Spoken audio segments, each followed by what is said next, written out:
सांस्कृतिक व्यवस्था, शैक्षणिक व्यवस्था और पारिवारिक व्यवस्था को खत्म कर दो, वो देश अपने आप खत्म हो जाएगा। अब 3 स्टेज पे काम होता है।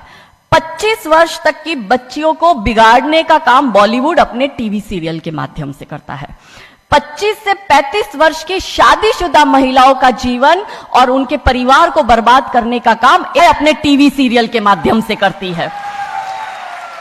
और जो नौकरी करती हुई बहन बेटियां महिलाएं हैं, जो कि वर्किंग विमेन हैं, उनका दिमाग खराब करने का काम ये ओटीटी प्लेटफॉर्म्स अपने वेब सीरीज के माध्यम से करता है। कैसे करता है, मैं संक्षिप्त में एक एक उदाहरण देकर आपके समक्ष रखूंगी। और बहुत जरूरी है कि जब हम तो एक साधारण व्यक्ति है, हम संसारिक जीवन में रहते हैं, लेकिन यहां पर जो उपस्थित हमारे संतगण है, महंतगण है, इनके बहुत बड़ा फॉलोअर्स ग्रुप रहता है, बहुत से लोग आते हैं, बहुत सी महिलाएं आती है। ये बात वहां तक पहुंचे क्योंकि वो यहां पर उपस्थित नहीं है, पर हमें पता है कि वीडियो के माध्यम से हमारे संत श्री, हमारे महंत श्री हमारी ये वाणी जो है उन तक पहुंचाएंगे कि कैसे करते हैं। ये एक फिल्म बनाते हैं, 25 वर्ष तक की बच्चियों को कैसे बिगाड़ना है। हिंदुओं के परिवारों को बिगाड़ने के, तोड़ने के षड्यंत्र चल रहे हैं। और सिर्फ एक हिंदू को नहीं खराब करना है, उसके पूरे के पूरे कुटुंब को बर्बाद कर देना है। तो एक भारत की महिला 2 परिवार को जोड़ती है, मायका पक्ष और ससुराल पक्ष। और हम कहते हैं कि भारत की परिवार व्यवस्था जो है वो मानवता की सबसे बड़ी देन है। तो इसी व्यवस्था को खत्म कर दो। कैसे कर दो? तो ये एक फिल्म बनाते हैं अतरंगी रे। हमारी क्योंकि दीदी भी यहां उपस्थित है जो कि सेंसर बोर्ड में सदस्य है, तो हम इतना उनसे विनती करेंगे कि हमारी ये बात भी उन तक पहुंचाए। सिस्टमैटिकली ये फिल्मों में लड़की दिखाएंगे हिंदू की, लड़का दिखाएंगे मियां भाई का, और उसमें भी दिखाएंगे कि वो लड़का चाहे अनपढ़ हो, चाहे गवार हो, चाहे आतंकवादी हो, चाहे पंचर छाप हो, और वो हिंदू की लड़की चाहे कितनी पढ़ी लिखी हो, लेकिन उसका परिवार जो है वो रूढ़िवादी है, वो रिग्रेसिव है, और उसके सामने यदि वो घोड़ा भी चला रहा है, खच्चर टट्टू भी चला रहा है, तो वो बड़ा प्रोग्रेसिव है, वो बड़ा संस्कारी है। कैसे करते हैं? ये एक फिल्म बनाते हैं अतरंगी रे। अतरंगी रे फिल्म में जो कि आज की युवा बच्चियों का लेटेस्ट क्रश है, सारा अली खान हीरोइन लेते हैं। हमारी लड़के के प्यार में पड़ जाती है और अपने परिवार से विरोध कर उनसे लड़ झगड़ कर ट्रेन में बैठकर वो भाग जाती है। उसी ट्रेन में एक संवाद होता है उस पिक्चर के हीरो का और उसी हीरोइन का। दोनों अपनी अपनी लव स्टोरी शेयर करते हैं। तो हीरोइन पूछती है हीरो को कि तुम्हारी लव स्टोरी बताओ। तो वो कहता है कि कल मेरी शादी होने वाली, और लव स्टोरी तो मेरी लव स्टोरी है कि मैंने बचपन से जिस लड़की से प्यार किया, जिसके साथ पढ़ाई की, जिसके साथ मैं बढ़ा हुआ, उसी लड़की से मेरी बचपन की मित्र जो मेरे समाज की है, जो मेरे गांव की है, उसके साथ ही मेरी शादी होने वाली है। तो वो हीरोइन कहती है अरे ये और कोई लव स्टोरी है? ये लव स्टोरी नहीं हो सकती। तो हीरो पूछता है तो फिर क्या हो सकती है लव स्टोरी? तो वो कहती है कि मैंने एक मुस्लिम लड़के से प्यार किया है, मैं ठाकुरों की लड़की हूं, पूरा समाज, पूरा घर, पूरा परिवार मेरे खिलाफ है, और मैं उन सबको ठोकर मारकर, उनकी भावनाओं को ठोकर मारकर अभी ट्रेन में बैठकर भाग रही हूं उस लड़के से शादी करने के लिए। और वो हीरोइन वहां पे डायलॉग देती है कि लव स्टोरी तो मेरी लव स्टोरी है कि मैं ठाकुर की लड़की और वो कतई मियां भाई, और ये है असली लव स्टोरी। तब हमारी 13, 14, 15 साल की युवा बच्ची, जिसके शरीर में हार्मोन्स चेंज होते हैं, आकर्षण होता है विपरीत व्यक्ति के लिए, तब वो आकर्षण में कि हिंदुओं के हिंदू बॉयफ्रेंड नहीं रखना, हिंदू हो के हिंदू से प्यार नहीं करना। आप इतिहास में छपेगी, आपकी लव स्टोरी तभी बनेगी जब आप किसी मियां भाई से प्यार करेगी और उससे शादी करेगी। तो कैसे सिस्टमैटिकली ये स्लो पॉइजन बॉलीवुड की फिल्मों के माध्यम से फ्रेजाइल माइंड में डाला जा रहा है। और आज देखो कि क्यों समाज में लव जिहाद के इतने केस बन रहे हैं, और उसका सबसे बड़ा और मुख्य कारण बॉलीवुड है, क्योंकि इन बॉलीवुड वालों ने हमारी बेटियों को हादी रानी और रानी चिन्नमा रानी अब्बा का नहीं दिखाया। इन बॉलीवुड वालों ने हमारी बेटियों को करीना खान दिखाया है ताकि वो अपनी कोख से तैमूर और जहांगीर पैदा करे।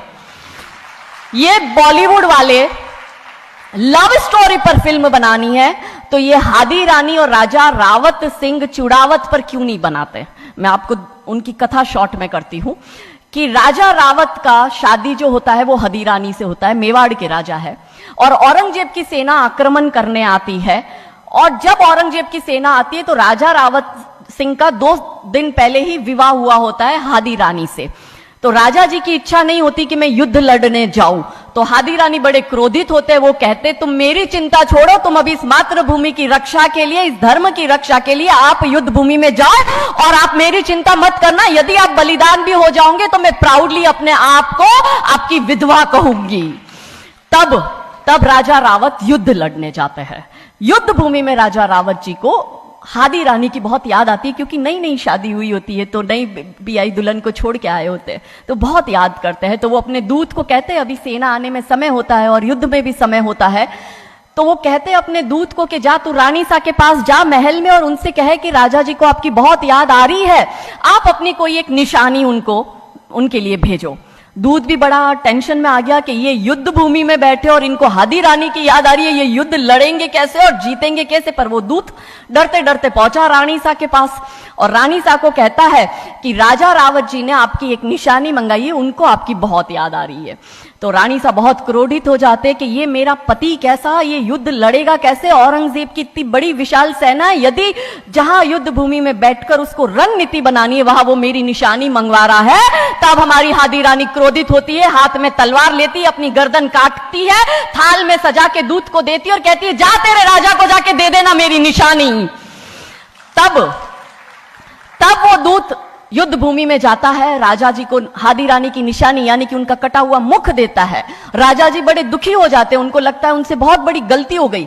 राजा जी रानी की अंतिम इच्छा समझ जाते हैं। रानी जी के लंबे बाल होते, उन बाल की वो माला बनाते हैं, उनके मुख की माला बनाते, वो युद्ध लड़ते हैं, औरंगजेब से युद्ध जीतते हैं और जीतने के बाद राजा रावत वहीं युद्ध भूमि में अपना बलिदान देते, अपनी गर्दन काटकर वहीं अपने जीवन का त्याग करते हैं। यह है लव स्टोरी। पर बॉलीवुड इस पर फिल्म नहीं बनाएगी कि इतिहास चुराए नहीं है, हमने इतिहास बनाए हैं और लाखों शीश कटे हैं रण में, तब जाके हिंदू कहलाए हैं। ये पर बॉलीवुड इसका इतिहास हमारे समक्ष आने नहीं देता। अब रहा टिपिकल ड्रेस, टिपिकल गेटअप, पीछे उसकी सीरियल में एकता कपूर की सीरियल में पीछे बहुत बड़ी अंबे मां की मूर्ति दिखाएंगे कैसे हिंदू महिला को, क्योंकि परिवार खत्म करना है हिंदुओं का। तो वो एक से प्यार करेगी, शादी दूसरे से करेगी, जीवन में तीसरा पुरुष आएगा, फिर दूसरा मर जाएगा, फिर उसको चौथा पसंद आने लगेगा, फिर जो मर गया वो जिंदा हो जाएगा, फिर कंफ्यूज हो जाएगी किसके साथ जाऊं, दूसरे के साथ कि चौथे के साथ। क्या हमारी भारतीय महिलाएं, क्या हमारी हिंदू महिलाएं, सबसे बड़ा प्रश्न यह है कि क्या हम चार चार पुरुषों के साथ अफेयर करते हैं? क्या ये हमारा सम्मान है? और अगर यदि हम सब एक होकर इसके लिए नहीं बोलेंगे तो ये आवाज नहीं उठेगी। और दुख की बात यह है कि ऐसी एकता कपूर जैसी महिलाएं जो घर तोड़ने का काम कर रही है, इनको पद्मश्री अवार्ड मिल जाता है। कैसे मिलता है?